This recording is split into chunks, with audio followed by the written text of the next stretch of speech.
നമ്മുടെ നാട്ടിൽ കൗമാരക്കാരിൽ എസ്പെഷ്യലി കൗമാരക്കാരികളായിട്ടുള്ള പെൺകുട്ടികൾ കാണുന്ന ഏറ്റവും വലിയ ട്രെൻഡുകളിലൊന്നാണ് അവർ സേ നോ ടു മാരേജ്. വിവാഹത്തിനോട് നോ പറയാം, അല്ലെങ്കിൽ വിവാഹം എന്ന് പറഞ്ഞാൽ വളരെ അപ്രധാനമായിട്ടുള്ളൊരു കാര്യമായിട്ട് മാറ്റിവെക്കുക. അതിനവർ റെഫറൻസ് എടുക്കുന്നത് പലപ്പോഴും പാശ്ചാത്യ നാടുകളാണ്, അല്ലെങ്കിൽ വെസ്റ്റേൺ കൺട്രീസിനെയാണ്. അവർ ഇത്തരത്തിൽ ചെയ്ത ആളുകളാണ്, ഒരുപാട് ആളുകൾ അങ്ങനെ വിവാഹം കഴിക്കാൻ ജീവിച്ച ആളുകളാണ്, മുന്നോട്ട് പോയ ആളുകളാണ് എന്നതൊക്കെയാണ് അവർ പലപ്പോഴും പറയാനുള്ള ന്യായങ്ങൾ. അല്ലെങ്കിൽ അവർ പറയുന്നൊരു ഐഡിയോളജിയാണ് ഞങ്ങൾ പേർന്നത്, ഞങ്ങൾ അവരെ പോലെ പുരോഗമിച്ചുകൊണ്ടിരിക്കുക എന്ന് പറയാറുള്ളത്. നമ്മളതുമായിട്ട് ബന്ധപ്പെട്ട് ഒരുപാട് വീഡിയോകളോട് ചെയ്തിട്ടുണ്ട്. അത്തരത്തിൽ പറഞ്ഞ ആളുകളുടെ മധ്യകാലത്തുള്ള പരിവർത്തനങ്ങൾ എങ്ങനെയാണ്, മാറ്റങ്ങൾ എങ്ങനെയാണ് സംഭവിച്ചത്, പരിണാമങ്ങൾ എങ്ങനെ ഉണ്ടായിട്ടുള്ളത്, അവിടുത്തെ ഇപ്പോഴുള്ള ട്രെൻഡ് എന്താണ് എന്നൊക്കെ ബന്ധപ്പെട്ട് ഒരുപാട് വീഡിയോ നമ്മൾ ചെയ്തിട്ടുണ്ട്. ഇപ്പോൾ നമ്മൾ പറയാൻ പോകുന്നത് അവിടുത്തെ സ്റ്റാറ്റിസ്റ്റിക്സ് ആയിട്ടും ഡാറ്റ ആയിട്ട് ബന്ധപ്പെട്ട കാര്യങ്ങളാണ്. അവരിത്തരത്തിൽ വിവാഹവുമായിട്ട് ബന്ധപ്പെട്ട് വിവാഹത്തിന് ഓൾട്ടർനേറ്റ് ആയിട്ട്, അല്ലെങ്കിൽ വിവാഹത്തിന് പകരമായിട്ട് ബദലായിട്ട് മുന്നോട്ട് വെച്ച സംവിധാനങ്ങൾ, രീതികൾ, അതെങ്ങനെയാണ് അവരെ എഫക്റ്റ് ചെയ്തത്, ആ തിയറികളും ഐഡിയാസൊക്കെ എങ്ങനെയാണ് ഇപ്പോൾ അവരിൽ നിലനിൽക്കുന്നത്. ഇപ്പോൾ നമ്മളെ നാട്ടിൽ എന്ന് പറഞ്ഞിട്ടുണ്ടെങ്കിൽ പണ്ട് മുതലേ നമ്മളെ നാട്ടിൽ നിന്ന് മാത്രമല്ല എല്ലാ സമൂഹങ്ങളിലും എല്ലാ കാലത്തും നടന്നിരുന്ന ഒരു ആനുരാഗിക ബന്ധത്തിൻ്റെയും ലൈംഗിക ബന്ധത്തിൻ്റെയും ഒക്കെ ഏറ്റവും വലിയ അടിത്തറയായി നിന്നിരുന്ന വിവാഹമാണല്ലോ. പ്രത്യേകിച്ചും അറേഞ്ച്ഡ് മാരേജ് ഒക്കെ ആയിട്ട് ബന്ധപ്പെട്ടുകൊണ്ടാണ് എല്ലാ സമൂഹങ്ങളിലും അങ്ങനെ നിലനിന്നിരുന്നത്. അതിന് ബദലായിക്കൊണ്ട് വിവാഹത്തിനെതിരെ, അതുപോലെ തന്നെ അറേഞ്ച്ഡ് മാരേജിനെതിരെ പ്രത്യേകിച്ചൊക്കെ വിപ്ലവങ്ങൾ നയിച്ച് അവസാനം ഒരു അവിവാഹിത ആനുരാഗിക ബന്ധം അല്ലെങ്കിൽ ലൈംഗിക ബന്ധം അത് വിവാഹേതരമായിട്ട് അവതരിപ്പിച്ച സമൂഹങ്ങളിൽ യഥാർത്ഥ അനുരാഗം വേണം, ലൈംഗികത വേണം. ഇത് രണ്ടും വിവാഹത്തിനോടൊപ്പമല്ല, വിവാഹത്തിന് രണ്ടിനെയും മാറ്റുന്നു. അനുരാഗത്തെയും അഥവാ റൊമാൻസിനെയും മാറ്റുന്നു, ലൈംഗികതയും സെക്ഷുവാലിറ്റി അല്ലെങ്കിൽ സെക്സിനെയും മാറ്റുന്നു. എന്നിട്ട് വിവാഹം ഇല്ല, പക്ഷെ ഇത് രണ്ടും ഉണ്ട് എന്നുള്ള രീതിയിലേക്ക് ജീവിക്കാൻ ശ്രമിച്ച ആളുകളാണ്. അതായത് ചോയ്സ് നഷ്ടപ്പെടുകയാണ് വിവാഹത്തിലൂടെ എന്ന മുഖ്യ വാദം. നമുക്ക് ചൂസ് ചെയ്യാൻ കഴിയുന്നില്ല, അതുകൊണ്ട് തന്നെ നമുക്ക് നല്ലൊരു ആനുരാഗിക ജീവിതം കിട്ടുന്നില്ല, അല്ലെങ്കിൽ വാദം ലൈംഗിക ജീവിതം എന്നാണ് അവരെ വാദം. പക്ഷെ നമ്മളെ സംബന്ധിച്ചിടത്തോളം ഇസ്ലാമികമായ പെർസ്പെക്റ്റീവിൽ നോക്കുകയാണെങ്കിൽ ഒരു സ്ത്രീ ആണെങ്കിൽ അവരുടെ അനുവാദമില്ലാതെ മാതാപിതാക്കൾക്ക് അവളെ വിവാഹം ചെയ്ത് കൊടുക്കാൻ കഴിയില്ല എന്നും വിശ്വസിക്കുന്ന ഒരു മതമാണ് നമ്മളുടേത് എന്നുള്ളത് നമുക്കറിയാം. പ്രവാചകൻ തന്നെ അത് പറഞ്ഞിട്ടുണ്ട്, ഒരു സ്ത്രീയും അവളുടെ അനുവാദമില്ലാതെ വിവാഹം കഴിപ്പിക്കപ്പെടാൻ പാടില്ല. അപ്പോൾ സ്വാഭാവികമായും അവിടെ ചോയ്സ് ഉണ്ടെന്ന് മാത്രമല്ല, അത് അവിടെ മാതാപിതാക്കളുടെ ഒരു ഗൈഡൻസും ഒരു സിസ്റ്റമാണ് നമ്മളുടെ അറേഞ്ച്ഡ് മാരേജ് അല്ലെങ്കിൽ ഇസ്ലാമിലെ വിവാഹം എന്ന് പറയുന്നത്. അതായത് കൗമാരക്കാർ അല്ലെങ്കിൽ വിവാഹം കഴിക്കാൻ പോകുന്ന ആളുകളുടെ ചോയ്സും ഒപ്പം തന്നെ പക്വതയാർന്ന ജീവിതത്തെ പരിചയിച്ച മാതാപിതാക്കളുടെ, മക്കളോട് സ്നേഹമുള്ള മാതാപിതാക്കളുടെ ഗൈഡൻസും, ഇത് രണ്ടും കൂടി ചേർന്ന ഏറ്റവും നല്ലൊരു ഡിസിഷനിലേക്ക് എത്താനുള്ള ഒരു വഴിയാണ് ഇസ്ലാം തുടങ്ങുന്നതാണ്. അത് തകർത്തുകൊണ്ട് ഇത് ചോയ്സ് നൽകുന്നില്ല എന്ന് പറഞ്ഞ് ആരോപിച്ച് വേറൊരു സിസ്റ്റം, ഡേറ്റിങ്ങിലൂടെ ആണും പെണ്ണും ഓൺലൈനായിട്ടോ അല്ലാതെയോ ഒക്കെ അങ്ങോട്ടും ഇങ്ങോട്ടും പരിചയപ്പെട്ട് ഒരു കാപ്പിയൊക്കെ കുടിച്ച് അങ്ങനെ പിന്നെ ഇനി കിസ് ചെയ്യണോ വേണ്ടേ, അത് പിന്നെ ലൈംഗിക ബന്ധത്തിലേക്ക് പോകണോ, ഈ റിലേഷൻഷിപ്പ് അടുത്ത ഡേറ്റിലേക്ക് പോകണോ എന്നൊക്കെ സ്വയം തീരുമാനിച്ച് നടത്തുന്നൊരു വെസ്റ്റേൺ പാശ്ചാത്യൻ സിസ്റ്റം. അത് ഏകദേശം ഒരു 1800കളിലാണ് കടന്നു വരുന്നത്. ആ 1800കളോട് കൂടി ഇത്തരം സമൂഹങ്ങൾ അവിവാഹിതമായ ആനുരാഗിക ലൈംഗിക ബന്ധങ്ങൾക്ക് വിവാഹത്തിൻ്റെ ബദലായിക്കൊണ്ട് കൊണ്ടുവന്ന സമൂഹങ്ങളിൽ എന്താ സംഭവിക്കുന്നത് എന്ന് മനസ്സിലാക്കാൻ ഏറ്റവും നല്ല ഒരു പുസ്തകമാണ് ഞാൻ പറയാൻ ഉദ്ദേശിക്കുന്നത്. ആ പുസ്തകത്തിൻ്റെ പേര് തന്നെ ഇതിൻ്റെ പരാജയം സൂചിപ്പിക്കുന്ന ഒന്നാണ്, how to not die alone. എങ്ങനെ ഏകാന്തരായി മരിക്കാതിരിക്കുക. അപ്പോൾ എല്ലാവരും ഇപ്പോൾ ഏകാന്തരായി മരിച്ചുകൊണ്ടിരിക്കുകയാണ്, ആർക്കും വേണ കിട്ടുന്നത്. അത് അവിടെയുള്ള പ്രധാനപ്പെട്ട ഒരു പ്രശ്നത്തിൻ്റെ പരിഹാരമാണ്. ഏകാന്തരായി മരിച്ചുകൊണ്ടിരിക്കുകയാണല്ലോ എല്ലാവരും ചെയ്യുന്ന നിലവിൽ. അപ്പോൾ അതെങ്ങനെ അതിനൊഴിവാക്കാം, അതിന് രക്ഷപ്പെടാമെന്നുള്ളതാണ് ആ പുസ്തകം നൽകുന്ന വലിയ ഉത്തരം. നല്ല ഇണയെ കിട്ടുന്നില്ല എന്ന് പറയുന്നവർ ഇപ്പോൾ ഏതെങ്കിലും ഒരു കുറച്ചെങ്കിലും നല്ല ഇണ എന്ന് പറയാവുന്ന ആരെയും കിട്ടാതെ മരിക്കുന്ന അവസ്ഥയാണ്. അതുകൊണ്ട് മരിക്കാതിരിക്കാൻ എന്ത് വേണം? ഇത്തരം പുസ്തകങ്ങൾ, ഇത്തരം പിന്നെ കോച്ചുകളുടെ, ഡേറ്റിംഗ് കോച്ചുകളുടെ, എങ്ങനെയാണ് ബന്ധങ്ങൾ സ്ഥാപിക്കേണ്ടതെന്ന് കോച്ച് ചെയ്യുന്ന ആളുകളുടെ, മാച്ച് മേക്കറുകളുടെ ഗൈഡൻസ് വേണമെന്ന അവസ്ഥയിലേക്ക് എത്തി. എന്നിട്ട് ഇത് എഴുതിയിട്ടുള്ളത് ലോഗൻ ഉറി എന്ന് പറഞ്ഞിട്ട് ഒരു സ്ത്രീയാണ്. ലോഗൻ ഉറിയുടെ ഈ പുസ്തകത്തിൻ്റെ പേര് how to not die alone, the surprising science that will help you find love എന്നാണ്. പ്രേമം അല്ലെങ്കിൽ അനുരാഗം നിങ്ങൾക്ക് കിട്ടാനുള്ള വഴികൾ. സർപ്രൈസിങ് സയൻസ് ആണ്. നിങ്ങൾക്ക് വളരെ നിങ്ങളിൽ ആകാംക്ഷ ഉണ്ടാക്കുന്ന, സർപ്രൈസ് ഉണ്ടാക്കുന്ന വലിയ കണ്ടെത്തലുകൾ നിങ്ങൾക്ക് മുമ്പിൽ തുറന്നു വെക്കുകയാണെന്നുള്ളതാണ് പറയാന്നുള്ളതാണ്. അങ്ങനെ കുറേ ഇപ്പോൾ ഹാർഡ്വെയർ ട്രെയിൻഡ് ആയിട്ടുള്ള ബിഹേവിയർ സയൻറ്റിസ്റ്റ് ആണ് ഇവർ. അതുപോലെ തന്നെ മാച്ച് മേക്കറാണ്. എന്നിട്ട് ഇവർ പറയുന്നത് എന്താണെന്ന് വെച്ചാൽ അവരുടെ ചാപ്റ്ററിൻ്റെ ഫസ്റ്റത്തെ ചാപ്റ്റർ തന്നെ why dating is hard now than ever before. മുമ്പില്ലാത്തതിനേക്കാളെല്ലാം ഡേറ്റിംഗ് എന്ന് പറഞ്ഞാൽ വളരെ പ്രയാസകരമായിട്ടുണ്ട്. ഇണകളെ ഇപ്പോൾ കിട്ടുന്നില്ല എന്നുള്ള പ്രയാസമാണ് അവർ ആദ്യം മുന്നോട്ട് വെക്കുന്നത്. എന്ന് വെച്ചിട്ടുണ്ടെങ്കിൽ ഇതൊരു പരാജയമായി എന്നുള്ളതാണ്. വിവാഹം കളഞ്ഞിട്ട് പാശ്ചാത്യർ പകരമായി കൊണ്ടുവന്ന സിസ്റ്റം, ഇണകളെ കണ്ടെത്താനുള്ള സിസ്റ്റം പരാജയപ്പെട്ടു. അവിടുത്തെ സമൂഹത്തിൽ എല്ലാവരും അല്ലെങ്കിൽ ഒരു വലിയൊരു വിഭാഗം ഇണകളെ കിട്ടാതെ അലഞ്ഞുകൊണ്ടിരിക്കുകയാണ്, ഏകാന്തരായി മരിച്ചുകൊണ്ടിരിക്കുകയാണ്. മാത്രമല്ല അവിടുത്തെ ഡേറ്റിംഗ് എന്ന് പറഞ്ഞാൽ, അവിടുത്തെ റൊമാൻസ് എന്ന് പറഞ്ഞാൽ, റൊമാൻസ് വിവാഹത്തിൽ കുറച്ചുകൂടി കോംപ്ലിക്കേറ്റഡ് ആണ്, ചോയ്സ് ഇല്ലാത്തതാണ്. സെക്സ് വിവാഹത്തിൽ കോംപ്ലിക്കേറ്റഡും ചോയ്സ് ഇല്ലാത്തതാണെന്ന് പറഞ്ഞിട്ടാണല്ലോ ഈ സിസ്റ്റങ്ങളിലേക്ക് പോയത്. അങ്ങനെ പോയതിന് ശേഷം സംഭവിച്ചത് എന്താണ്? മുമ്പുള്ളതിനേക്കാൾ വിവാഹ സംവിധാനം നോർമലായിരുന്ന സാഹചര്യത്തിൽ ഉണ്ടായിരുന്നതിനേക്കാൾ ഇന്ന് കോംപ്ലക്സും പ്രയാസവും ഹാർഡറുമാണ് റൊമാൻസ് എന്നാണ് പറയുന്നത്, അല്ല ഡേറ്റിംഗ് എന്നാണ് പറയുന്നത്. അതിന് കാരണമായിട്ട് ഇവർ പറയുന്നത് ഈ ചോയ്സ് ഇല്ല, വിവാഹത്തിൽ ചോയ്സ് ഇല്ലാതെ കല്യാണം കഴിക്കുകയാണ് എന്ന് പറഞ്ഞ ആൾക്കാർ ഇപ്പോൾ പറയുന്നത്, ഇപ്പോൾ ഇവരെ പോലെയുള്ള സയൻറ്റിസ്റ്റുകൾ പറയുന്നത് ചോയ്സ് ഉണ്ടായതാണ് പ്രശ്നം. ചോയ്സ് കൂടിയതാണ്, അധികം ചോയ്സുകൾ ഉണ്ടായി എന്നുള്ളത്. കുറച്ചൊക്കെ ചോയ്സ് ആയിരുന്നെങ്കിൽ അഡ്ജസ്റ്റ് ചെയ്യായിരുന്നു, ഇണയെ കിട്ടുമായിരുന്നു, ദാമ്പത്യവും അതുപോലെ തന്നെ അനുരാഗികമായ ജീവിതമൊക്കെ ശരിയാവുമായിരുന്നു. ഇത് കുറേ ചോയ്സ് വന്ന് അതിനെ എന്നിട്ട് അവർ ഉദ്ധരിക്കുന്ന ഒരു പുസ്തകമുണ്ട്, ബാരി ഷോർട്സിൻ്റെ പിന്നെ പാരഡോക്സ് ഓഫ് ചോയ്സ് എന്ന് പറയുന്ന പുസ്തകം ഉദ്ധരിക്കുന്നുണ്ട്. ആ പുസ്തകത്തിൽ പറയുന്നത് എന്താണെന്ന് വെച്ചാൽ ചോയ്സ് അധികരിച്ചത് യഥാർത്ഥത്തിൽ ഗുണമല്ല ഉണ്ടാക്കിയത്, ആധുനിക സമൂഹത്തിന് അത് വിരോധാഭാസമായി മാറി. ഈ ചോയ്സ് പാരഡോക്സ് എന്നുള്ളത് ശരിക്കും നമുക്ക് ഒരുപാട് വിഷയങ്ങളിൽ കാണാൻ കഴിയും. നമ്മളൊരു ജസ്റ്റ് ഒരു ചെറിയൊരു പ്രൊഡക്റ്റ് വാങ്ങാൻ പോകുമ്പോൾ പോലും നമ്മുടെ മുമ്പിൽ ചോയ്സുകൾ കൂടുമ്പോൾ ഉണ്ടാകുന്ന ഒരു പ്രശ്നം, ഒരു മൊബൈൽ ഫോൺ മാത്രം എടുക്കാം. 25,000 രൂപേൻ്റെ മൊബൈൽ ഫോൺ എടുക്കുകയാണെങ്കിൽ 5 ഓപ്ഷൻ ഉണ്ടെങ്കിൽ ഒരു ഓപ്ഷൻ തിരഞ്ഞെടുക്കാൻ നമുക്ക് പ്രയാസമാവും. ഒറ്റ ഫോൺ വിളിച്ചാൽ ഒറ്റ ഫോൺ പോയി വാങ്ങിയാൽ മതി. തിരഞ്ഞെടുക്കാൻ പ്രയാസമാവും. തിരഞ്ഞെടുത്തതിന് ശേഷം നമ്മൾ ബാക്കിയുള്ളവരോട് കമ്പയർ ചെയ്യും, മറ്റേത് എടുത്താൽ മതിയായിരുന്നോ, അതായിരുന്നോ ബെറ്റർ. അതായത് സംതൃപ്തി കിട്ടാത്തൊരവസ്ഥയിലേക്ക് നമ്മൾ എത്തുന്നുള്ളതാണ്. ഈ സാധനങ്ങൾ വാങ്ങുന്ന വിഷയത്തിൽ തന്നെ ഈ പുസ്തകത്തിൽ തന്നെ, ഷോർട്സിൻ്റെ പുസ്തകത്തിൽ തന്നെ ഒരു ഉദാഹരണം കൊടുക്കുന്നുണ്ട്. അതായത് പിന്നെ കൊളംബിയ പ്രൊഫസറായിട്ടുള്ള ഷീന നൈഗർ നടത്തിയൊരു പരീക്ഷണമാണ്. അതിലെന്താണെന്ന് വെച്ചാൽ 24 തരം ജാമുകളുള്ള ഒരു കട, അതിൻ്റെ അടുത്ത് തന്നെ 6 തരം ജാമുകളുള്ള കട, അങ്ങനെ ഒരു ഇതുണ്ടല്ലോ. അപ്പം അതിൽ എന്താണെന്ന് വെച്ചാൽ ആളുകൾ 24 ഉള്ളതിൽ ആൾക്കാർ കണ്ടുപോകുന്നു, എല്ലാവരും കയറുന്നുണ്ട്, പക്ഷെ വാങ്ങുന്നില്ല. അതേസമയം 6 മാത്രമുള്ള കടയിൽ നിന്ന് കൂടുതൽ വിൽപ്പന നടക്കുന്നുണ്ട്. ഇങ്ങനെ ഒരുപാട് ഉദാഹരണങ്ങൾ അദ്ദേഹം ഇതിന് കൊടുക്കുന്നുണ്ട്. ഇപ്പോൾ ഫോട്ടോ വെച്ചുകൊണ്ട് ഫോട്ടോ 2 വിദ്യാർത്ഥി സമൂഹത്തിനും കൊടുക്കുകയാണ്. ഫോട്ടോ എടുക്കാം, എന്നിട്ടത് മത്സരത്തിന് അപേക്ഷിക്കാം.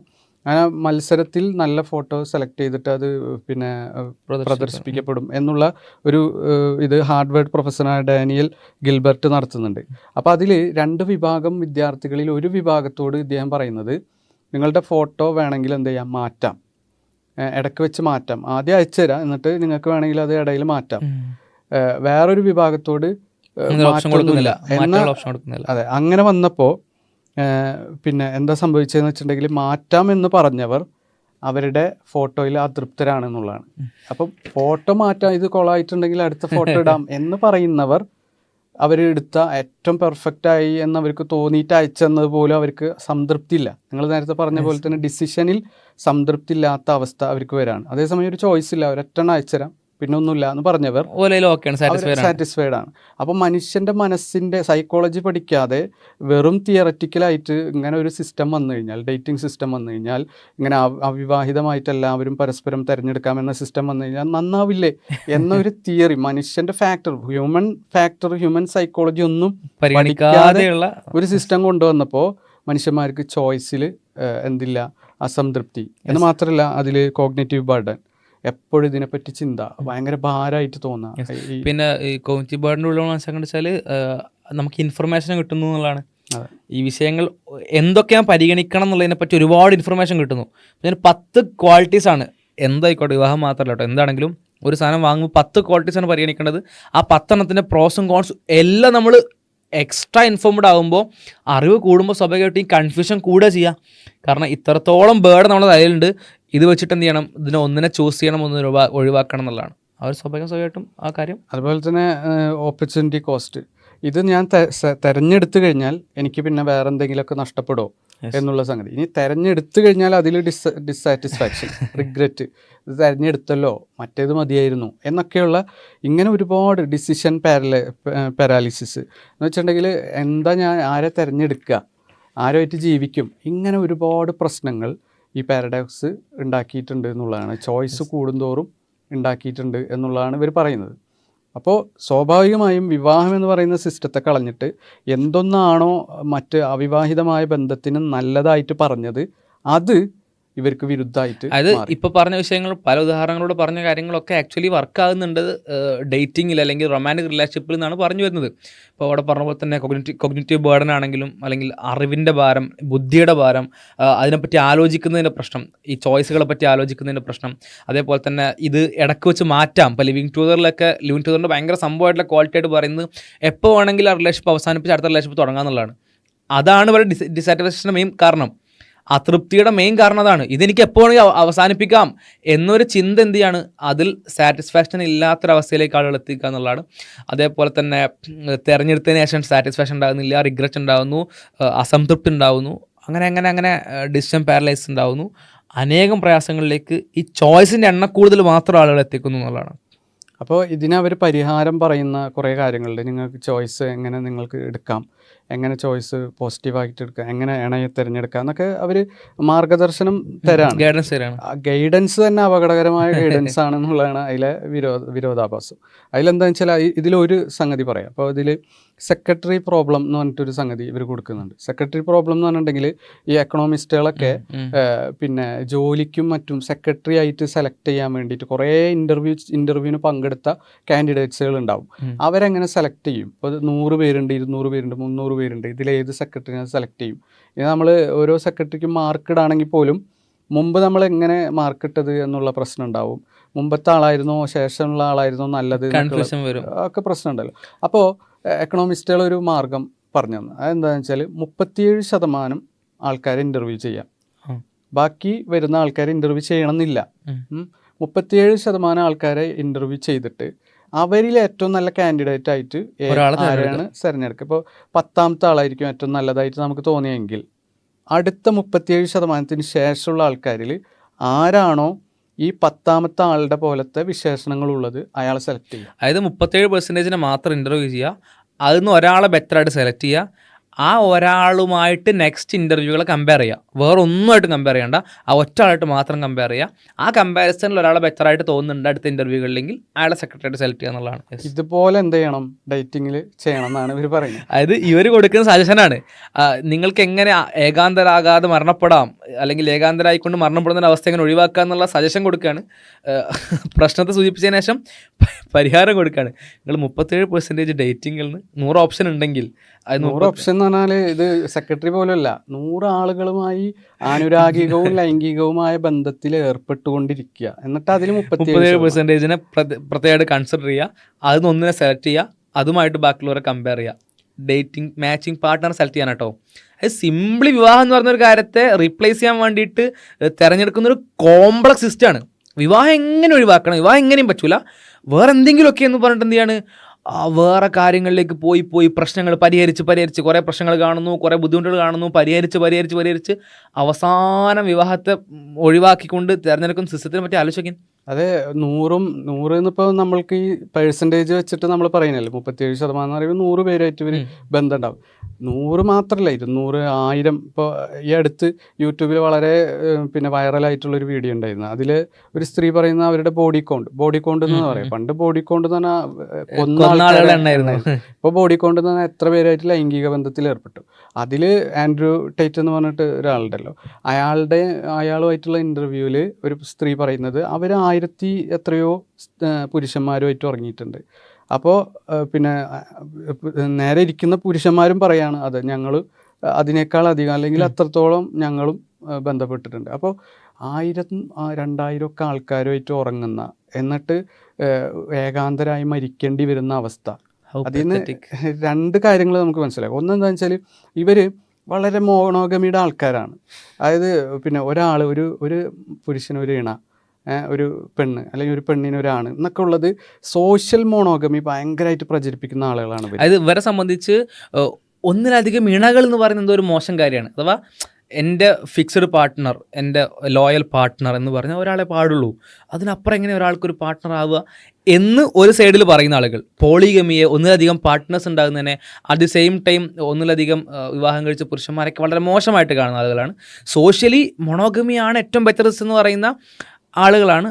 At the same time sexual partners, sexual monogamy ഇല്ല, സെക്ഷൽ പാർട്ട്നേഴ്സ് അനേകം കാണാൻ കഴിയുന്നു എന്നുള്ളതാണ്. അപ്പോൾ സമൂഹത്തിൽ മോണോഗമി ഉണ്ട്, അതാണ് സോഷ്യൽ മോണോഗമി. അതേസമയം സെക്ഷൽ മോണോഗമി ഇവർക്കില്ലേ ഇല്ല എന്ന് മാത്രമല്ല, മറ്റു ഇതര സമൂഹങ്ങൾ, ഇപ്പോൾ പോളിഗമി ഉള്ള സമൂഹങ്ങളുണ്ടല്ലോ, അതിനേക്കാൾ തരം താഴ്ന്ന രൂപത്തിൽ 1000-2000 ഇണകളുള്ള ആൾക്കാരാണ് സോഷ്യലി മോണോഗമി പറയുന്നത്. അപ്പോൾ ഇതിനെ പിന്നെ നമ്മളുടെ പിന്നെ വാഷിങ്ടൺ യൂണിവേഴ്സിറ്റിയിലെ ബയോളജിസ്റ്റും സൈക്കോളജിസ്റ്റും ഒക്കെ ആയിട്ടുള്ള ഡേവിഡ് പി പാരഷിന് അദ്ദേഹത്തിന് ഔട്ട് ഓഫ് ഈഡൻ എന്ന് പറയുന്ന പുസ്തകമുണ്ട്. അതിൽ അദ്ദേഹം പറയുന്നത് ഈ വെസ്റ്റേൺ സമൂഹത്തിൽ, പാശ്ചാത്യൻ സമൂഹത്തിൽ ഒരിക്കലും മോണോഗമി അല്ല നടക്കുന്നത്. നേരെ മറിച്ച് അവിടെ സീരിയൽ മോണോഗമിയാണ് നടക്കുന്നത്. സീരിയൽ മോണോഗമി എന്ന് പറഞ്ഞാൽ ഒരു സമയം ഒരു ഇണ, ഒരു പുരുഷന് ഒരു സമയം ഒരു പെണ്ണേ ഉണ്ടാവുള്ളൂ, പക്ഷെ ഒരാഴ്ച കഴിഞ്ഞാൽ അടുത്ത പെണ്ണ്, ഒരാഴ്ചയും 1000 ആണെങ്കിൽ ഒരാഴ്ചയും കഴിയണ്ടെന്നുള്ളതാണ്. അതിന് മുമ്പ് അങ്ങനെ അത് എത്രത്തോളം വെച്ചിട്ടുണ്ടെങ്കിൽ പിന്നെ ഒരു ചെറിയ കാര്യങ്ങൾക്ക് പോലും സ്ത്രീയെ വേണ്ടാന്ന് വെക്കും. ഇപ്പോൾ ഒരു ദിവസം അവളുമായിട്ട് ലൈംഗിക ബന്ധത്തിൽ ഏർപ്പെടും, പിറ്റേ ദിവസം അവളെ വിളിക്കൂല, അങ്ങനത്തെ ഒക്കെ സംഗതികളുണ്ട്. അപ്പോൾ ഇങ്ങനെ ശൃംഖല, ഏകപത്നി വ്രതത്തിന്റെ ശൃംഖല എന്ന് പറയാം. അത് ഏകപത്നിയെ പാടുള്ളൂ, ഒറ്റയിണേ പാടുള്ളൂ. പക്ഷെ ഒരിണ ഒരു ദിവസത്തേക്കാണ് അല്ലെങ്കിൽ 2 ദിവസത്തേക്കാണ്. അതായത് 2 ദിവസത്തേക്ക് എന്നുള്ള മുൻധാരണയിലോ മുൻകരാറിലോ ഇതല്ല കേട്ടോ. മറ്റേ സെക്സ് വർക്കേഴ്സിനോടുള്ള അതല്ല പറയുന്നത് കേട്ടോ, അങ്ങനെ ഒരിക്കലും ധരിക്കരുത്. സെക്സ് വർക്കേഴ്സിനെ അപ്രോച്ച് ചെയ്യുന്നതിനെ പറ്റിയല്ല പറയുന്നത്, മറിച്ച് പാർട്ട്നേഴ്സായി ഡേറ്റിങ്ങിനായിട്ടൊപ്പം എന്താ പറയുക നടക്കുന്ന, ഒപ്പം ജീവിക്കാൻ തുടങ്ങുന്ന ആളുകൾ അവരെന്ത് ചെയ്യുന്നു, ഇണയായി സ്വീകരിക്കുന്ന ആളുകൾ. ഈ ഇണയായി സ്വീകരിക്കുന്നവരിൽ തന്നെ അതിങ്ങനെ ഒരു സമയം ഒന്ന് എന്ന് മാത്രമേ നിയമമുള്ളൂ. അത് എത്രയും ആവാം. എന്ന് വെച്ചാൽ പോളിഗമിയുടെ ഏറ്റവും മോശം വേർഷനാണ് ഇവർ കൊണ്ടുനടക്കുന്നത് എന്നുള്ള സീരിയൽ മോണോഗമി എന്ന് പറയുന്ന സംഗതി. അപ്പോൾ ഈ സീരിയൽ മോണോഗമിയിലൂടെ കടന്നു പോയിട്ട് എത്രത്തോളം എന്ന് വെച്ചിട്ടുണ്ടെങ്കിൽ ഇതിനെ ഇവർ പറയുന്ന ഒരു പ്രത്യേക ടേം ഉണ്ട്. അതായത് ടാർസൻ എന്ന് പറയും. ചില ആളുകൾ ടാർസൻ എന്ന് പറയും. എന്താ ടാർസൻ എന്ന് പറയാൻ കാരണം, ടാർസൻ എന്നുള്ള ക്യാരക്ടർ നമുക്കറിയാം. ഒരു കാട്ടുവള്ളിന്മേൽ പിടിച്ചിട്ട് അടുത്ത വള്ളിന്മേലേക്ക് പോകും.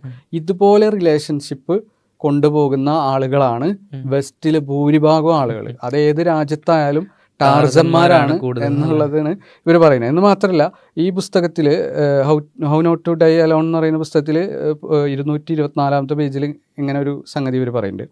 Should I stay or should I go? ഒരാളുമായിട്ട് ബന്ധം ഞാനിനി ഇണയായി തുടരണോ വേണ്ടേ എന്നുള്ളത് പോണോ? അതെ, അതിനുള്ള അവർ പറയുന്ന ഒരു മാർഗം എന്താണെന്ന് അറിയോ? നിങ്ങൾക്ക് ഒരു ഡ്രസ്സ് ഉണ്ടെന്ന് വിചാരിക്കുക. ആ ഡ്രസ്സ് ഇതാണ് കേട്ടോ, അഡ്വൈസ് ആണ്. അതായത് ഇങ്ങനെ ഒരു പുസ്തകം എഴുതി ആളുകളെ റൊമാൻറ്റിക് റിലേഷൻഷിപ്പിലേക്ക് എത്തിക്കാൻ ശ്രമിക്കുന്ന, ഏകാന്തരാവാതെ മരിക്കാൻ സഹായിക്കുന്ന ഒരാളുടെ അഡ്വൈസ് ആണ് കേൾക്കുന്നത് കേട്ടോ. ആ അഡ്വൈസ് എന്താണെന്ന് വെച്ചാൽ, നിങ്ങൾക്ക് ആ ഒരു വസ്ത്രമുണ്ട്, ആ വസ്ത്രം നിങ്ങൾ കളയോ അതോ നിങ്ങളുടെ പിന്നെ വലിപ്പിലിട്ട് വെക്കോ സൂക്ഷിക്കോ എന്നതുപോലെ ഒരാളെ പറ്റി നിങ്ങൾ ഇയാളുമായിട്ട് ഇണയായി തുടരണോ എന്നുള്ളതിന് ഇയാളൊരു വസ്ത്രമായിട്ട് ചിന്തിക്കുക. അതായത് അയാളൊരു വസ്ത്രത്തിലേക്ക് നിങ്ങൾ മാറ്റിയിട്ട് നമ്മൾ ഇമാജിനേഷനിൽ കൊണ്ടുവരിക.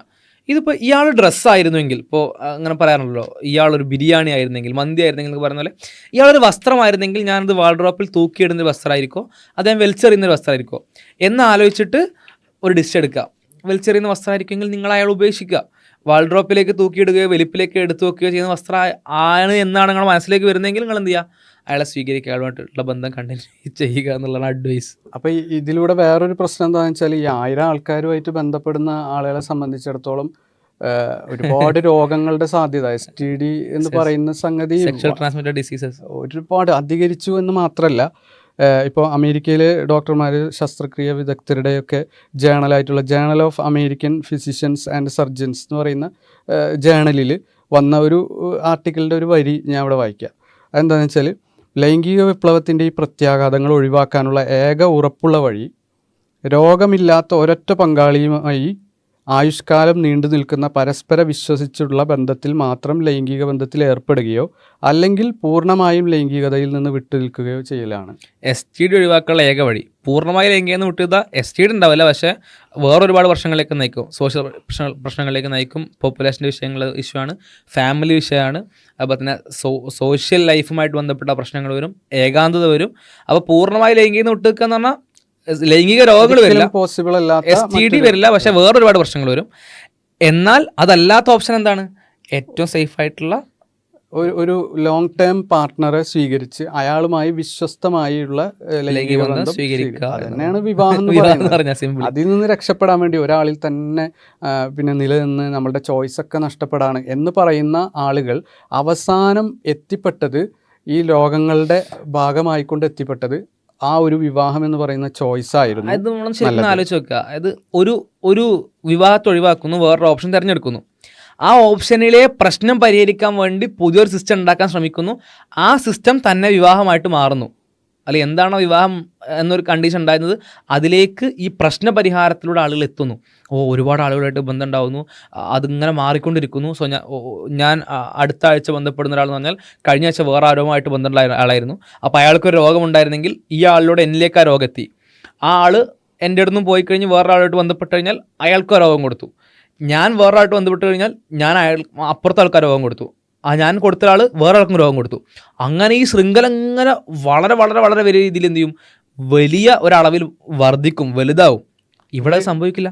ഈ ഡിസ്റ്റിങ്ഷൻ കഴിയാത്ത രൂപത്തിൽ അത് മാറിക്കഴിഞ്ഞു എന്നുള്ളതാണ്. ഇപ്പോൾ 2011 സ്വീഡനിലെ വാർത്താ വെബ്സൈറ്റായ ദി ലോക്കലിൽ വന്നൊരു സംഗതിയുണ്ട്. അതെന്താണെന്ന് വെച്ചാൽ സ്വീഡിഷ് പെണ്ണുങ്ങൾ അവരെത്ര ശ്രദ്ധിച്ചിട്ട് പോലും അവർക്ക് രോഗങ്ങൾ കടന്നു വന്നുകൊണ്ടിരിക്കുന്നു എന്നുള്ളതാണ്. കാരണം എന്താണെന്ന് വെച്ചാൽ സ്വീഡനിൽ നടക്കുന്ന എന്താണെന്ന് വെച്ചാൽ മനുഷ്യരുമായിട്ടുള്ള ലൈംഗിക ബന്ധങ്ങൾ തുടരുന്ന പുരുഷന്മാർക്ക് അപ്പുറം അതും പോരാഞ്ഞിട്ട് ബീസ്റ്റാലിറ്റി പോലെയുള്ള സംഗതി അധികരിച്ചു വരുന്നുള്ള. ഇപ്പോൾ ഉദാഹരണത്തിന് 2001 ഏപ്രിൽ 26 വന്ന ഒരു ലേഖനത്തിൻ്റെ ഇത് Swedes have more and more animal sex എന്നുള്ളതാണ് ഒരു വാർത്ത. മൃഗരതിയിലേക്ക് പോലും ആളുകൾ പോകുന്നു എന്നുള്ളതാണ്. ഒരുപാട് ആളുകൾ 200-400 വരുന്ന മൃഗങ്ങൾ അവരുടെ ചികിത്സക്ക് വേണ്ടിയിട്ട് പിന്നെ മൃഗ ഡോക്ടർമാരുടെ അടുത്തേക്ക് വരുന്ന പ്രതിഭാസം അധികരിച്ചുകൊണ്ടിരിക്കുന്നത്. അപ്പോൾ ഇങ്ങനത്തെ ഒക്കെ പുരുഷന്മാരെ എങ്ങനെ നമ്മൾ തിരിച്ചറിയും എന്നുള്ളൊരു പ്രശ്നം. അത് മൃഗരതിയിൽ ഇപ്പം ലൈംഗിക രോഗങ്ങൾ STDകൾ വരാനുള്ള സാധ്യത ഹ്യൂമൻ ഈവൻ ഗേ സെക്സിലാണ് കൂടുതൽ മനുഷ്യന്മാരിൽ സാധ്യത. അതിനേക്കാൾ എത്രയോ അധികമാണ് മൃഗരതിയിൽ അത് വരാനുള്ള സാധ്യത. കാരണം മൃഗങ്ങൾ അത്ര ഇൻഫെക്ഷൻ നമുക്ക് വരാം. ഈ രോഗങ്ങൾ സ്ത്രീകളിലേക്ക് പുരുഷന്മാരിലൂടെ വരുന്നു. ആ സ്ത്രീകൾ ഒരുപാട് ആളുകളിലേക്ക് റിലേഷൻഷിപ്പിലേക്ക് എത്തുന്ന സമയത്ത് അവരിലേക്കൊക്കെ ഈ രോഗം വരുന്നു. അവരിലൂടെ അതായത് ഇതിങ്ങനെ മൾട്ടിപ്ലൈ ചെയ്ത് ഇങ്ങനെ പോവുക. 2 4 ആവുന്നു, 4 8 ആവുന്നു, 8 16 ആവുന്നു, 16 32 ആവുന്നു. അതിൻ്റെ ഗ്രോത്ത് റേറ്റ് ഓരോ സെക്കൻഡിലും ഓരോ മിനിറ്റിലും കൂടിക്കൊണ്ടിരിക്കുക എന്നുള്ളതാണ്. ഈ ചോയ്സ് എന്ന് പറയുന്നത് അധികരിച്ച സമയത്ത് ഏറ്റവും കൂടുതൽ അധികരിച്ച ഒരു വിഭാഗമാണ് റൊമാൻറ്റിസൈസേഴ്സ് എന്ന് പറഞ്ഞിട്ടൊരു വിഭാഗം. അവരെ പ്രത്യേകത എന്താണെന്ന് വെച്ചാൽ എല്ലാം വളരെ പ്രേമാത്മകമായി കാണാം, അനുരാഗികമായിട്ട് കാണാം. അതായത് ഒരാൾ നല്ലൊരാണെങ്കിൽ പോലും അയാളുമായിട്ട് കണ്ടുമുട്ടിയ ഈ മീറ്റ് ക്യൂട്ട് എന്നൊക്കെ പറയും. മീറ്റ് ക്യൂട്ട് എന്ന് പറഞ്ഞാൽ അയാൾ കണ്ടുമുട്ടിയ സാഹചര്യം നല്ല ഭംഗിയുള്ളതായിരിക്കണം. ഉദാഹരണത്തിന് ഏതെങ്കിലും ഒരു ഫാർമേഴ്സ് മാർക്കറ്റിൽ ആപ്പിൾ ഇങ്ങനെ എടുക്കാൻ പോയ സമയത്ത്, ഇവർ പറയുന്ന ഉദാഹരണമാണ്, അത് നമ്മൾ ഉണ്ടാക്കണമല്ല. ഒരു ആപ്പിൾ എടുക്കാൻ പോയ സമയത്ത് മറ്റാളും അപ്പുറത്തെ ആളും കൂടെ ആപ്പിൾ വന്ന് ടച്ച് ചെയ്യുന്നു. അതെ, അപ്പോൾ നിങ്ങൾ എടുത്തോളൂ എന്ന് പറഞ്ഞ മൂവി സീൻ പോലത്തെ അറ്റ്മോസ്ഫിയർ ഉണ്ടാകുക. അങ്ങനെ ഉണ്ടായാൽ മാത്രമേ ആ പിന്നെ ബന്ധത്തെ ഇഷ്ടമുള്ളൂ എന്നുള്ള രൂപത്തിലുള്ള ആളുകൾ അധികരിച്ചു വന്നുകൊണ്ട് ഈ ചോയ്സ് കൂടിയതുകൊണ്ട് അത്രയും വലിയ ഫാന്റസികളിലേക്ക് പോലും ആളുകൾ പോകുന്നു. എനിക്ക് അങ്ങനത്തെ ഒരാളെ മതി, അങ്ങനത്തെ ഒരാളിലേക്ക് ഞാൻ വെയിറ്റ് ചെയ്യാനുള്ള തീരുമാനങ്ങളിലേക്ക് ആളുകൾ എത്തുന്നു. അങ്ങനെ ഒരുപാട് വിഭാഗങ്ങൾ പുതുതായി ഉണ്ടാവാണ്. ഈ മാക്സിമൈസർ നമുക്ക് പരമാവധി നോക്കാം, പരമാവധി ആളുകളായിട്ട് ബന്ധം ഉണ്ടാക്കി നോക്കാം, അങ്ങോട്ട് ഡിസിഷനിലേക്ക് എത്താം. അതായത് ഇപ്പം അങ്ങോട്ട് അവസാനിപ്പിക്കേണ്ട. നല്ല ഇണയെ കിട്ടിയാലും ഇത് പോരാ, ചിലപ്പോൾ 10ാമത്തെ ആൾ 20 ബെറ്റർ ആണെങ്കിലോ എന്ന് വിചാരിക്കുന്ന മാക്സിമൈസേഴ്സ് ഉണ്ട്. അതുപോലെ ഹെസിറ്റേറ്റേഴ്സ് ഉണ്ട്. അതായത് ഇയാൾ നല്ല ആളാണ്, പക്ഷെ ഇയാളുമായിട്ട് ജീവിതം ഞാൻ തുടർന്നാൽ എന്തെങ്കിലും പ്രശ്നം ഉണ്ടായാലോ, ഭാവിയിൽ പ്രശ്നം ഉണ്ടായാലോ എന്നുള്ളൊരു, അപ്പോൾ ഞാൻ എൻ്റെ യുവത്വം കളയണോ എന്ന് വിചാരിക്കുന്ന അങ്ങനത്തെ ഒരു വിഭാഗം. അതുപോലെ ഹൈപ്പർഗമിയുടെ ആൾക്കാർ, ഇപ്പോൾ സ്ത്രീകളിൽ ഹൈപ്പർഗമി അധികരിക്കുന്നുണ്ട് എന്നുള്ളതിൻ്റെ ചില റിപ്പോർട്ടുകളൊക്കെ നമുക്ക് കാണാൻ പറ്റും. OkCupidന്റെ ഒരു കണക്ക് പ്രകാരം 80% ആണുങ്ങളും സ്ത്രീകൾ റേറ്റ് ചെയ്തപ്പോൾ ആവറേജിന് താഴെയാണെന്നാണ് അവർ റേറ്റ് ചെയ്യുന്നത്. അതേസമയം പുരുഷന്മാർ റേറ്റ് ചെയ്യുമ്പോൾ 60% സ്ത്രീകളും ആവറേജിന് മുകളിലാണ്. അപ്പോൾ ഇതിൻ്റെ ബിഹേവിയറുകൾ വ്യത്യാസമുണ്ട്, അവർ തമ്മിൽ നടത്തുന്ന ബന്ധങ്ങൾ വ്യത്യാസമുണ്ട്. എങ്കിൽ പോലും സ്ത്രീകളുടെ കണക്ക് പ്രകാരം അവരുടെ മനസ്സിൽ അവരാഗ്രഹിക്കുന്ന ടൈപ്പ് ഓഫ് ക്വാളിറ്റീസ് ഉള്ള മെൻ എന്ന് പറയുന്നത് വരുന്നില്ല എന്നുള്ളതാണ്, കിട്ടുന്നില്ല എന്നുള്ളതാണ്. ആകെ 20% അവർക്ക് പറ്റുന്ന ആൾക്കാരുള്ളൂ.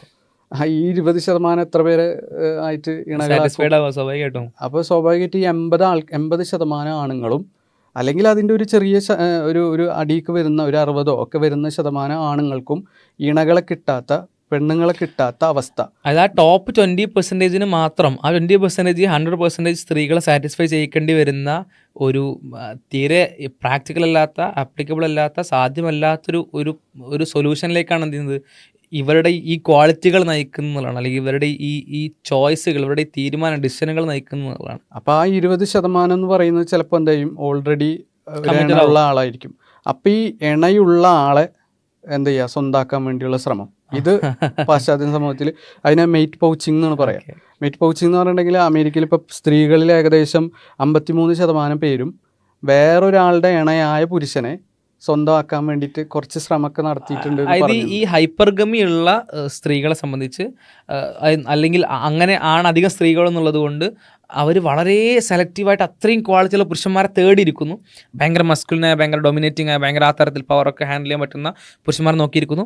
ആ പുരുഷന്മാരാണെങ്കിൽ ഓൾറെഡി വേറെ ആരെങ്കിലും കമ്മിറ്റഡ് ആയിട്ടുണ്ടാവും. ഈ കമ്മിറ്റഡ് ആയിട്ടുള്ള പുരുഷന്മാരെന്ത് ചെയ്യുന്നു, ഇവർ ആ തരത്തിൽ എന്ത് ചെയ്യുന്നു, വളച്ചെടുക്കുക അല്ലെങ്കിൽ അത്തരത്തിൽ ട്രാപ്പിലാക്കി ചെയ്തിട്ട് സ്വന്തമാക്കാൻ ശ്രമിക്കുക ചെയ്തിട്ട് അത് രണ്ട് ബന്ധങ്ങളെയും തകർക്കും എന്നുള്ളതാണ് കാണാൻ കഴിയുന്നത്. അപ്പോൾ ഏറ്റവും ചുരുങ്ങിയ എന്താണെന്ന് വെച്ചാൽ ഈ പറഞ്ഞ മെത്തേഡ് എന്ന് പറയുന്നത് വമ്പിച്ച പരാജയമാണ് എന്നുള്ളതാണ്. അപ്പോൾ how to not die alone, ഒറ്റക്ക് ഏകാന്തനായി മരിക്കാതിരിക്കണമെങ്കിൽ ഡേറ്റിംഗ് സിസ്റ്റവും അവിവാഹിതമായ ബന്ധങ്ങളും ആനുരാഗികമായ ബന്ധങ്ങളും കൊണ്ട് നടക്കില്ല എന്നുള്ളതാണ് ഈ പുസ്തകത്തിൽ നിന്ന് തന്നെ മനസ്സിലാവുന്നത്. മാത്രമല്ല പല പരിഹാരങ്ങളും നമുക്ക് കാണിച്ചു തരുന്നത് ആ പരിഹാരങ്ങളുടെ എൻഡ് എന്ന് പറഞ്ഞാൽ വിവാഹത്തിന്റെ സ്ഥിതിയിലേക്ക് റിട്ടേൺ പോകലാണ് എന്നാണ് കാണിച്ചത്. വിവാഹം കഴിച്ചാൽ മാത്രമേ, വിവാഹ സിസ്റ്റം ഒരു സമൂഹത്തിൽ ശക്തമായി നിൽക്കുമ്പോൾ മാത്രമേ മെയ്റ്റിംഗ് ഇന്നിക്വാലിറ്റി എന്ന് പറയുന്ന ഒരു വിഭാഗത്തിന് മാത്രം, ഒരു ന്യൂനപക്ഷത്തിന് മാത്രം ഇണകളെ കിട്ടുന്ന വലിയൊരു ഭൂരിപക്ഷ വിഭാഗം ഇണകളെ കിട്ടാതെ ഇരിക്കുന്ന അവസ്ഥ ഇല്ലാതാക്കണമെങ്കിൽ എല്ലാവർക്കും ഇണകളെ കിട്ടി തുല്യമായ രൂപത്തിൽ ആനുരാഗികവും ലൈംഗികവുമായ ബന്ധം മനുഷ്യർക്ക് സാധ്യമാവണമെങ്കിൽ അത് വിവാഹത്തിലൂടെ, ആ സിസ്റ്റത്തിലൂടെ, പ്രത്യേകിച്ച് അറേഞ്ച്ഡ് മാരേജുകളിലൂടെയൊക്കെ നടക്കുള്ളൂ എന്നുള്ളതാണ് യഥാർത്ഥത്തിൽ ഈ പുസ്തകമൊക്കെ നമുക്ക് തെളിയിച്ചു തരുന്നത്. പുസ്തകം അത്തരം ഡാറ്റകളും നമ്മൾ അതിലേക്കാണ് എത്തിക്കുന്നതാണ്. ഇതിപ്പോൾ ദിവ്യമായ ദൈവം പറഞ്ഞെന്ന് ഉറപ്പുള്ള ഒരുപാട് വിഷയങ്ങളിൽ നമുക്കിത് മനസ്സിലാവും. ദൈവം പറഞ്ഞ ആ വിഷയങ്ങളിൽ ദൈവത്തിൻ്റെ കൽപ്പനയിൽ ഒരുപാട് പ്രശ്നങ്ങളുണ്ട്. ഞങ്ങൾ മനുഷ്യർക്ക് കുറച്ച് സൊല്യൂഷൻസ് തോന്നുന്നുണ്ട്. അപ്പോൾ ആ സൊല്യൂഷൻ എടുത്തേക്കാം എന്ന് പറഞ്ഞുകൊണ്ട് ദൈവത്തിൻ്റെ തീരുമാനത്തിനപ്പുറം സൊല്യൂഷൻസ് മനുഷ്യൻ തേടിപ്പോയ വിഷയങ്ങൾ എവിടെയൊക്കെയാണുള്ളത്, അത്തരത്തിൽ മനുഷ്യൻ്റേതായിട്ടുള്ള ആശയങ്ങൾ എവിടെയൊക്കെയാണോ ഉണ്ടാക്കിയിട്ടുള്ളത് അവിടെയൊക്കെ ആ ആശയങ്ങളിൽ പുതിയ കുറേ പ്രശ്നങ്ങൾ വരും. ആ പുതിയ പ്രശ്നങ്ങൾ പരിഹരിക്കാൻ ശ്രമിച്ച് ഒരു 10, 15, 20, 30 കൊല്ലം കൊണ്ട് എന്ത് ചെയ്യും, ദൈവം പറഞ്ഞ സിസ്റ്റത്തിലേക്ക് സ്വാഭാവികമായിട്ടും മടങ്ങിയെത്തും. അങ്ങനെ പരിഹരിച്ച് അവസാനം ഇതിപ്പോൾ നമ്മൾ പഴയ സ്ഥലത്ത് തന്നെ എത്തിയത് എന്ന് തോന്നും വിധം എന്ത് ചെയ്യും, ദൈവം പറഞ്ഞ സിസ്റ്റത്തിലേക്ക് നമ്മൾ പതുക്കെ എത്തും. ഇപ്പോൾ അവിവാഹിതമായ ബന്ധങ്ങൾ അതിങ്ങനെ മിനുക്കി അവസാനം വിവാഹത്തിലേക്ക് എത്തുന്നത് പോലെ. അപ്പോൾ ബേസിക്കലി എല്ലാ വിഷയങ്ങളിലും പറയുന്ന അടിസ്ഥാനമായിട്ട് ഇതിലും പറയാനുള്ളത് വെച്ചാൽ ദൈവം എല്ലാം അറിയുന്നവനാണ്. ആ എല്ലാം അറിയുന്ന ദൈവത്തിന് സ്വാഭാവികമായിട്ടും നമ്മളോട് പറയാനുള്ള വിഷയങ്ങളിൽ ആ ക്ലാരിറ്റി ഉണ്ടാവും. ആ ക്ലാരിറ്റിയോടെ പറയുന്ന വിഷയങ്ങൾ സ്വാഭാവികമായിട്ടും നമ്മളുടെ പരിമിതമായ അറിവുകൾ കൊണ്ട് ജഡ്ജ് ചെയ്യാതെ, ആ അറിവുകളിൽ നമ്മൾ പരിമിതമായ അറിവുകൾ കൊണ്ട് തെറ്റായ തീരുമാനങ്ങളെടുത്ത് കൂടുതൽ പ്രശ്നങ്ങൾ, ചെറിയ പ്രശ്നങ്ങൾ പരിഹരിക്കാൻ വേണ്ടി വലിയ പ്രശ്നങ്ങൾ ഉണ്ടാകുന്ന സംവിധാനങ്ങളിലേക്ക് പോകാതെ ദൈവത്തെ അനുസരിക്കുക എന്നുള്ളതാണ് ആത്യന്തികമായ പരിഹാരമായിട്ട് സൂചിപ്പിക്കാനുള്ളത്. ഇവിടെ വിവാഹത്തിൻ്റെ വിഷയം നമ്മൾ ഒരുപാട് സൂചിപ്പിക്കാറുള്ളതാണ്. അതിൻ്റെ മറ്റൊരു തെളിവായിട്ട് ഇത് നമുക്ക് കാണാൻ കഴിയും. അപ്പോൾ വീഡിയോ അവസാനിപ്പിക്കുകയാണ്. കൂടുതൽ വീഡിയോകൾക്കായി, കൂടുതൽ കണ്ടൻറ്റുകൾക്കായിട്ട് ചാനൽ സന്ദർശിക്കുക, മറ്റുള്ളവരിലേക്ക് എത്തിക്കുക, സബ്സ്ക്രൈബ് ചെയ്യുക. അസ്സലാമു അലൈക്കും വറഹ്മത്തുള്ളാഹി.